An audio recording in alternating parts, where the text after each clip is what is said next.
mesmo quando nós já encontramos um sentido para a nossa vida, um significado para a nossa existência aqui na Terra, existem dias em que a sombra da tristeza teima em nos visitar. Mesmo com aqueles trabalhadores que parecem incansáveis no bem, dedicando-se dia a dia a uma causa, a benefício da humanidade, a uma religião, a uma instituição filantrópica, acreditem, mesmo essas pessoas têm os seus dias de tristeza, têm os seus dias de introspecção, de maior dificuldade. Um dia desses, eu estava refletindo exatamente sobre essas pessoas que dedicam a vida a um ideal, a uma causa, à humanidade e que têm questões, problemas, circunstâncias maiores do que a própria família, do que a própria vida, do que esses problemas do dia a dia. E lembrei de Allan Kardec, codificador da doutrina espírita. Refleti sobre como ele, diante de tantas críticas, de tantas dificuldades, sem recursos, sem nenhum tipo de patrocínio, com o apoio muitas vezes apenas da sua esposa, Amélie, encontrava ainda assim motivação, encontrava ainda assim força, vitalidade para vencer todos esses embaraços, para estar firme no trabalho, ultrapassava o cansaço físico e tudo o mais. E então caiu nas minhas mãos um texto do espírito Hilário Silva, psicografia de Chico Xavier, que está originalmente no livro O Espírito de Verdade, mas que na verdade nós lemos a partir da revista Presença Espírita, que é a revista editada pela Leal, editora lá da Mansão do Caminho, do Divaldo Franco. E nós gostaríamos de compartilhar essa história porque caiu nas nossas mãos num momento particularmente importante e talvez seja importante para você que está aí também. Olha só. Allan Kardec, o codificador da doutrina espírita, naquela triste manhã de abril de 1860, estava exausto, acabrunhado. Fazia frio. Muito embora a consolidação da Sociedade Espírita de Paris e a promissora venda de livros, escasseava o dinheiro para a obra gigantesca que os espíritos superiores lhe haviam colocado nas mãos. A pressão aumentava. Missivas, cartas sarcásticas avolumavam-se à mesa. Quando mais desalentado se mostrava, chega a paciente esposa, Madame Rivail, a doce Gabi, a entregar-lhe certa encomenda, cuidadosamente apresentada.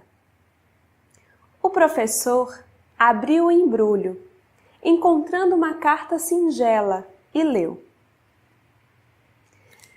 Senhor Allan Kardec, respeitoso abraço.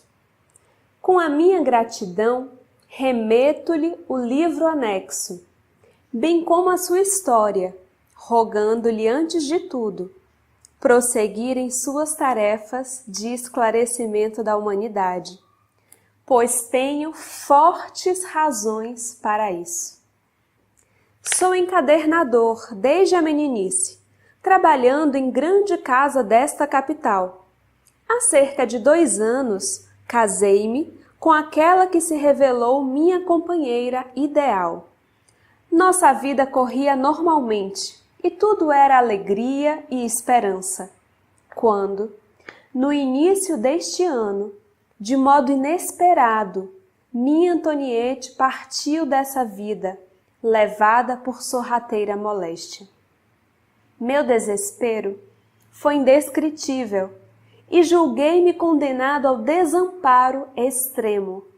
Sem confiança em Deus, sentindo as necessidades do homem do mundo e vivendo com as dúvidas aflitivas de nosso século, resolvera seguir o caminho de tantos outros ante a fatalidade. A prova da separação vencera-me, e eu não passava agora de trapo humano. Faltava ao trabalho e meu chefe, reto e ríspido, ameaçava-me com a dispensa. Minhas forças fugiam. Namorara diversas vezes o rio Sena e acabei planejando o suicídio. Seria fácil. Eu não sei nadar, pensava. Sucediam-se noites de insônia e dias de angústia. Em madrugada fria, quando as preocupações e o desânimo me dominaram mais fortemente, busquei a Ponte Marie. Olhei em torno, contemplando a corrente, e ao fixar a mão direita para atirar-me, toquei em um objeto, algo molhado que se deslocou da amurada, caindo-me aos pés. Surpreendido, distingui um livro que o orvalho me descera. Tomei o volume nas mãos e, procurando a luz mortiça de poste vizinho, pude ler, logo no frontispício, entre irritado e curioso. Esta obra salvou-me a vida. Leia com atenção e tenha bom proveito. Estupefato, li a obra, o Livro dos Espíritos, ao qual acrescentei breve mensagem, volume esse que passo às suas mãos abnegadas, autorizando o distinto amigo a fazer dele o que lhe aprouver. Ainda constavam da mensagem agradecimentos finais, a assinatura, a data e o endereço do remetente.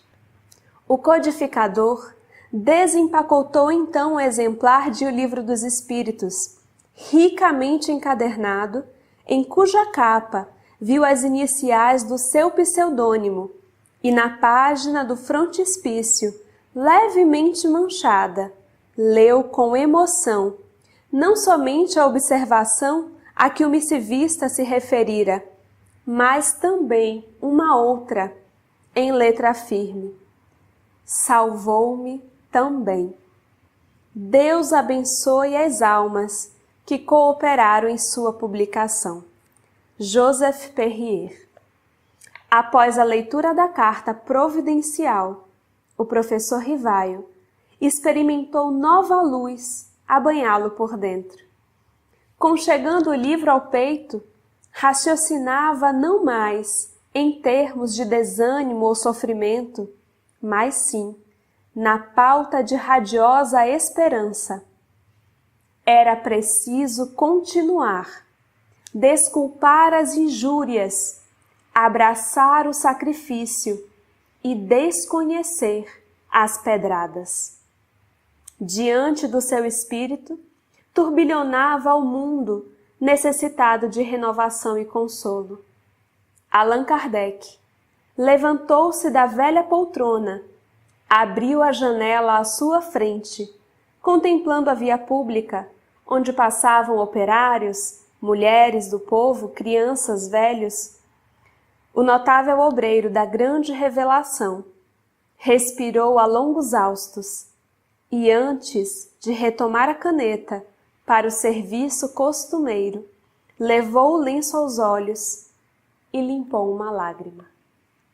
É preciso continuar, desculpar as injúrias, abraçar o serviço, esquecer das pedradas.